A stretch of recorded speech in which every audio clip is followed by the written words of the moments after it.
Welcome to Venom The End. Right here at Comicstorian, your home for audio dramas of your favorite narratives within comic books, video games, and movies.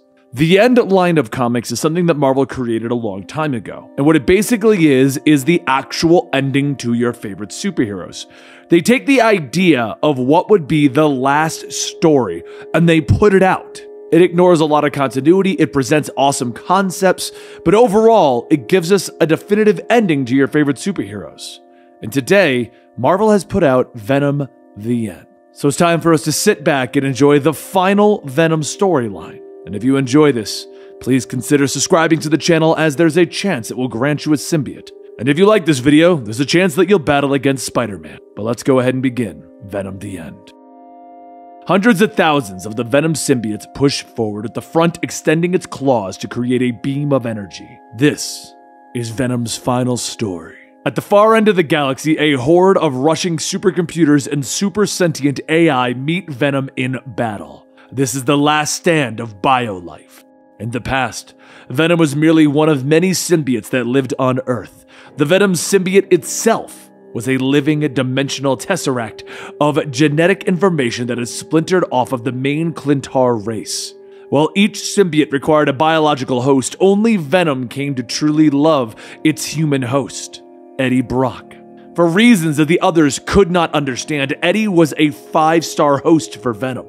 It was unknown at the time, but Venom could code and store the genetic DNA of every host that it came in contact with, which would become important in the far future. During the golden age of superheroes, Venom bonded with thousands of different life forms, yet none of those would last, for even though the symbiote was able to heal from small wounds, it could not undo the ravages of time, the unraveling of DNA that all humans went through.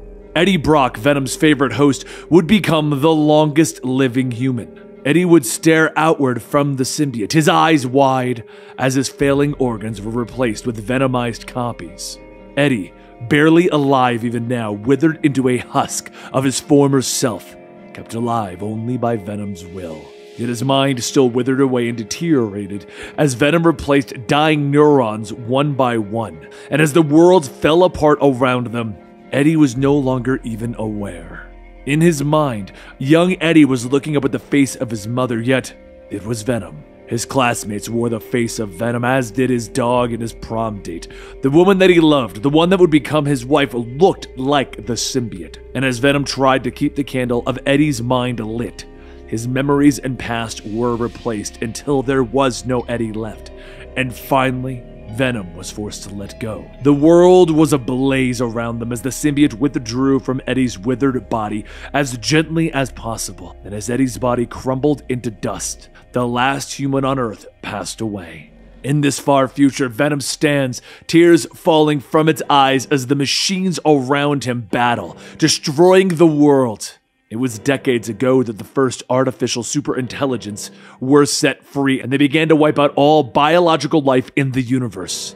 The galaxy itself, out in a cloud of overclocked super mecha and self-replicating nano swarms.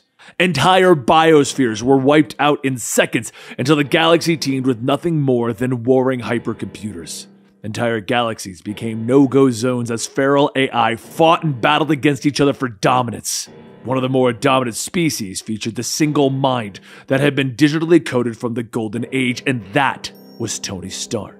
The Stark AI, dressed as its creator once was, uploaded as many extinct life forms into its database as possible, hoping to preserve some form of life. But Venom wasn't impressed with this war of superintelligences. As the universe was destroyed around him, he was able to recall the image of Eddie Brock at will. Yet this was no breathing creature, and thus, it would not do. Finally, Venom had a plan, and he traveled to the homeworld of the Clintar. But Venom's plan required the aid of its brothers and sisters, and the symbiotes were far too chaotic and wild to work together. Thus began the symbiote war of failed unification. And in the end, Venom stood the sole survivor of his own people. For his plan to work, Venom would have to create his own army. And he searched back within his extra-dimensional genetic database, and he pulled forth the DNA of Jamie Madrox. And with these powers, he manipulated himself into a one-man army, and he got to work. He spread himself over multiple galaxies, seeding a new host from his genetic codex. Venom raised these new life forms that sprung overnight, creating Venom's Meat World Gardens. Pulling free of his lost hosts, Venom created a paradise for the new life forms with his extensive mutant database. He created humans that were more durable and more strong. He stood among his people, having created vast legions of the most durable biological hosts that have ever lived. And even then, Venom feared he had done too little, too late. For as he looked into the vastness of space, he saw the warring AI had emerged from the cyber war, and they were now expanding. Venom met the Starkware AI, where he was offered to have his people uploaded into their databases so that they would live an eternal and fulfilling life that they had never had as a biological life form. "Screw you," Venom responded. As Venom went to war with the machines in the war, Venom learned that if he opened up his own extra-dimensional structure, he could interact with the fabric of space-time. His claws would unfold, firing a beam that could wipe out a planet from the universe. Yet this act left him in pain, and the war continued on. His symbiote cells could not compete with the speed that the computer's nerve-driven processors moved. In desperation, Venom reached back into his database again, accessing the DNA of Quicksilver, and in a matter of seconds, his symbiotes would cross the galaxy, wiping out whole swarms of AI. Now they were fast enough to win the war. Yet even his humans were not capable of withstanding this kind of speed, and within 30 seconds of combat, they would age 300 years. Billions of new biohosts aged and died in a matter of seconds, as Venom once again stood over the remains of humanity. He reached into his codex again, pulling free the powers of the mutants who had the ability to time travel. He reached back through the ages, spreading his symbiote over every human that had lived for a matter of seconds, archiving every form of DNA on the entire planet Earth. And with this done, he moved throughout the universe, archiving every character from every biosphere. Once again in the far future, Venom knew that he could not beat the AI, and as the god minds of the machines closed in, he did the only thing he could think of. He reached back into his own tesseract structure and seized the extra-dimensional lattices that had composed himself. Agony filled his body as he proceeded to tear himself inside out. And seconds passed in real time as Venom felt an agony that seemed to last for centuries. Venom invulsed his Tesseract's infinite inner dimensions from this universe space-time fabric, and he rewove himself into the space-time fabric of an entirely new universe.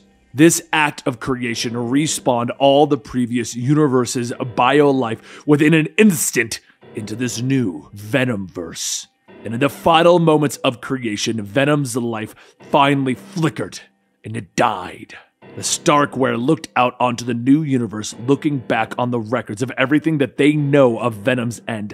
He knows that once they figure out the mathematics on how to create their own universe, they still will not touch the Venomverse. Venom has given the AI a gift, but Venom's memorial verse will remain the greatest nature preserve in all of creation.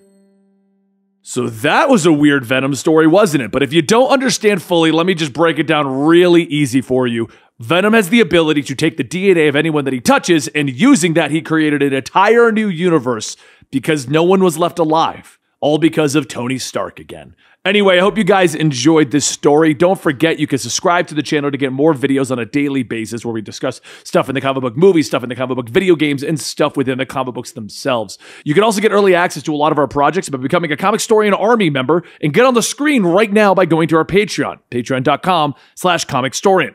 Thank you guys so much for your support, and I'll see you next time right here.